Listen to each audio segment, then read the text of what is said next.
मी आदिवासी नेता म्हणून संपूर्ण राज्याला सांगू इच्छितो की आजपर्यंत आदिवासी समाजाने किंवा जमातीने कोणत्याही जातीच्या आरक्षणामध्ये किंवा कोणाच्याही जागेवर असेल, संपत्तीवर असेल, आम्ही कधीच आक्रमण किंवा अतिक्रमण केलं नाही. हा आमचा इतिहास आहे, आमचा अनुवंशिक गुण आहे.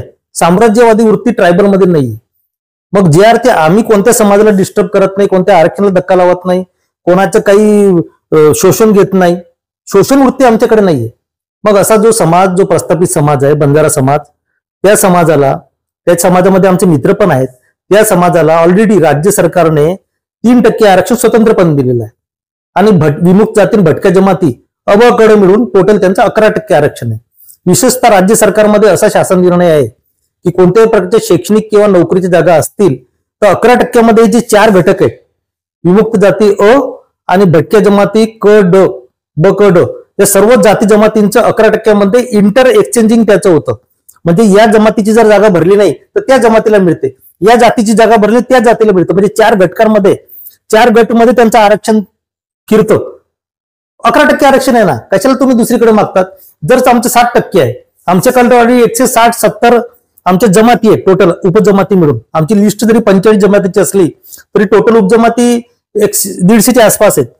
आमचे 150 जमातींना 7% आरक्षण आहे. व तुमचे फार समाज जाती कमी आहेत, तुमची लोकसंख्या किती मला काय देशील लेनदेन नाही, तर तुम्हाला 11% आरक्षण आहे ना. तुम्ही ट्रायबलची आयडेंटिटी का मागताय? माझं असं म्हणणं आहे की तुम्हाला समाज म्हणून तुमची आयडेंटिटी आहे, तुमचे सामाजिक वैशिष्ट्य परंपरा आहे. तुम्हाला सरकारने त्या वेळेसचे आयोग, त्या वेळेसचे शासन यंत्रणेने तुम्हाला न्याय दिलेला आहे. केंद्राच्या यादीमध्ये आपण इतर मागासवर्गीयाच्या यादीमध्ये आहोत. मग कशाला तुम्ही आदिवासींच्या यादीमध्ये घुसतात? आणि विशेषतः हैदराबाद गॅजेटियरचं जे काही आधार घेत आहेत, मला वाटतं भारतीय राज्यघटना मुख्य आधार आहे आपला. ज्याला बोलायचं असेल, हायकोर्ट, सुप्रीम कोर्ट किंवा लिगल जे काही मागणी असेल ते तुम्हाला घटनेच बोलावं लागेल. राज्याच्या वेळेस निजामाने असं केलं होतं आणि त्या हैदराबादने असं निर्णय दिला होता, साहेब त्याच्यामध्ये आम्हाला काही जायची गरजच नाही. हे जरी मराठा आरक्षणला किंवा कोणी आरक्षणच्या अनुषंगाने या गॅजेटियरच्या सरकारने ऍक्सेप्ट करो का नकार करो तो त्यांचा विषय, त्याच्यात आम्हाला वादात जायचं नाही. आमचं असं म्हणणं आहे, आमच्या शेड्यूल ट्राईबच्या अस्तित्वाला धोका देऊ नका. आमच्या शेड्यूल ट्राईबची संस्कृती तुम्ही विध्वंस करू नका.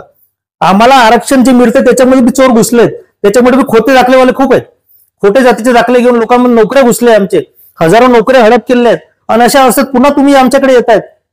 ऑलरेडी आमच्या चोऱ्या माऱ्या चालूच आहेत आमच्या आरक्षणच्या, आणि त्याच्यात तुम्ही येऊन काय करणार आहात?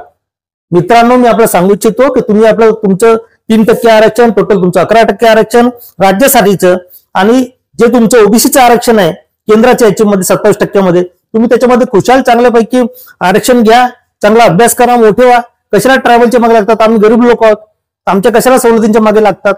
आदिवासींचे तुम्ही पुण्य घ्या. आदिवासींच्या कशाला तुम्ही अशा प्रकारे आम्ही आदिवासी आहोत, आदिवासी लावून घ्यायची काय घाई हो?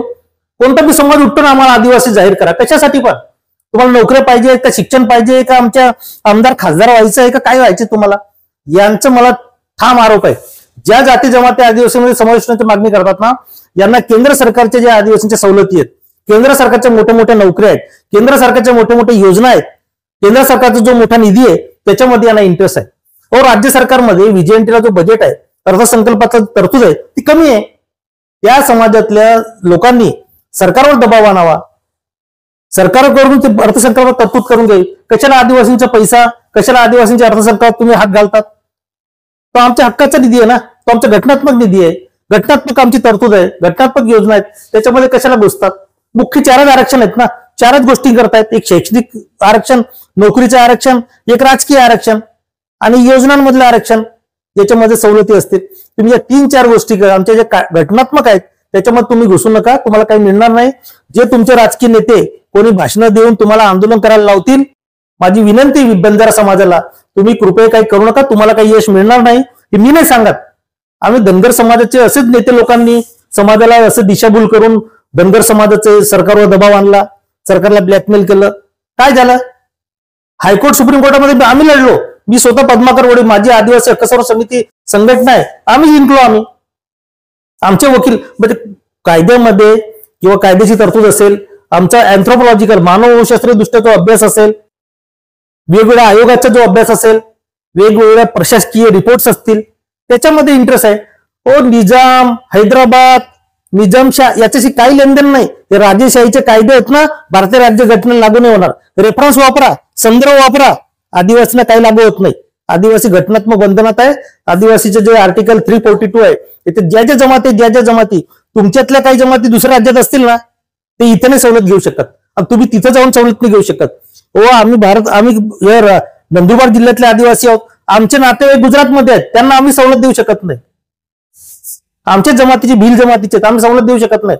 कारण प्रत्येक राज्याची यादी स्वतंत्र आहे. प्रत्येक राज्याची यादीतली जी जमात आहे त्याला जे मिळेल, ती जमात दुसऱ्या राज्यात असेल यादीमध्ये, ती म्हणेल का आम्हाला ट्रान्सफर करा. असं ट्रान्सफर होत नाही. तुम्ही दुसऱ्या राज्यात असाल ते तिथल्या राज्याशी सरकारशी बोला.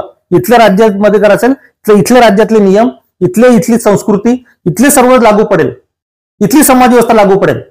आणि म्हणून आमचं जे स्टेटस आहे ट्रायबलचं, त्याच्यात तुम्ही नादी लागू नका. तुम्ही काही क्रायटेरिया पूर्ण करत नाही, तुम्ही गुणवैशिष्ट्य पूर्ण करत नाही, आणि आमच्या अँथ्रोपॉलॉजिकल मानववैशिष्ट्य कोणत्याच पुरात तुम्ही बसत नाही. घटनेत पण कायद्यात पण तुम्ही टिकू शकणार नाही. कशाला तुम्ही आंदोलन करता? हा निशंस काही गरज नाही. उपद्रव काही करू नका. सरकारकडे चांगली मागणी करा, बजेट मागा, योजना मागा. 11% तुमचे साहेब, तुम्ही अजून 10% मागून वाढून मागा ना. कशाला आमच्यामध्ये घुसतात, आमच्यावर अतिक्रमण करतात? आमचा आदिवासींचा इतिहास आहे. आम्ही कधीच कोणावर अतिक्रमण केलेलं नाही. हा इथला नाही, पूर्ण जगभराचा आमचा इतिहास आहे. आणि आम्ही ट्रायबल्स नाही, भारतात नाही, पूर्ण जगातले आदिवासी आम्ही एक संघ आहोत. आणि आम्ही सवलतीसाठी, आरक्षणासाठी लढत नाही. आमच्या अस्तित्व संस्कृतीसाठी लढत आहोत. आमची संस्कृती स्वाभिमानी आहे, आमची संस्कृती नॅचरल आहे. त्याचं संरक्षण करा म्हणून आमच्या युनोने आम्हाला पाठिंबा दिला. 9 ऑगस्ट हा आमचा आदिवासी दिवस साजरा केला. युनो जर आम्हाला मान्यता देते, घटना आम्हाला मान्यता देते, तर आम्हाला आरक्षण मध्ये जे आहे आरक्षण आमचे, त्याच्यामध्ये आम्हाला समाधान आहे. आम्ही जरूर गरीब आहोत, आमचा अजून विकास झालेला नाही. आम्ही हळूहळू करू ना. तुम्ही कशाला आमच्याकडे येतात पुन्हा हे करायला, वाटेकरू व्हायला? तुमचा ऑलरेडी हिस्सा आहे, तुम्ही तो उपभोग घ्या. सरकारवर दबाव आणा, मोठा मोर्चा काढा दरंगे साहेबांसारखा. अजून 10 लाख मुंबईला जा, आरक्षण वाढवून मागा. कशाला आमच्याकडे येतात? काही मिळणार नाही तुम्हाला साहेब. एवढंच तुम्हाला आवाहन करायचंय. हे खास आदिवासी नेता म्हणून सांगतो.